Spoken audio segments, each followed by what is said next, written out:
বঙ্গজীবনে মে মাসের স্মৃতি মোটেও সুখের নয়। 2019 সালের 25শে মে সুন্দরবন তছনছ করেছিল আয়লা। 2020 সালের 20 মে আছড়ে পড়েছিল আমফান। এবার মে মাসের শেষে ফের প্রাকৃতিক দুর্যোগের আশঙ্কা রাজ্য ও পড়শি দেশ বাংলাদেশে। বঙ্গোপসাগরে তৈরি হচ্ছে ঘূর্ণিঝড় রেমাল, যা মে মাসের শেষের দিকে বাংলা এবং বাংলাদেশের উপকূলে আছড়ে পড়তে পারে। আবহাওয়া দপ্তরের আপডেট বলছে, চলতি মাসে বঙ্গোপসাগরে অন্তত 2টি নিম্নচাপ তৈরি হবার কথা, যা মাসের দ্বিতীয়ার্ধে ঘূর্ণিঝড়ের রূপ নিতে পারে। আবহাওয়াবিদরা বলছেন 20 মে দক্ষিণ বঙ্গোপসাগরে তৈরি হতে পারে ঘূর্ণাবর্তটি। এরপর উত্তর দিকে এগোবে সেটি, ধীরে ধীরে শক্তি বাড়াবে। 24শে মে ঘূর্ণিঝড়ে পরিণত হবে সেটি। 25শে মে সন্ধ্যের পর সেটি বাংলাদেশ ও পশ্চিমবঙ্গের ভূভাগে প্রবেশ করতে পারে।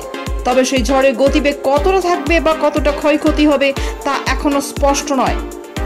বঙ্গোপসাগরে তৈরি হওয়া ঘূর্ণিঝড় রেমালের নামকরণ করেছে ওমান, আরবিতে যার অর্থ বালি। অর্থাৎ এই নামে গাজা থেকে 1.7 কিলোমিটার দূরে একটি শহরও রয়েছে। এবার বাংলার ধেয়ে আসতে পারে সেই রেমাল। তবে কতটা ভয়াবহ হবে সেই ঝড় তা এখনো স্পষ্ট নয়।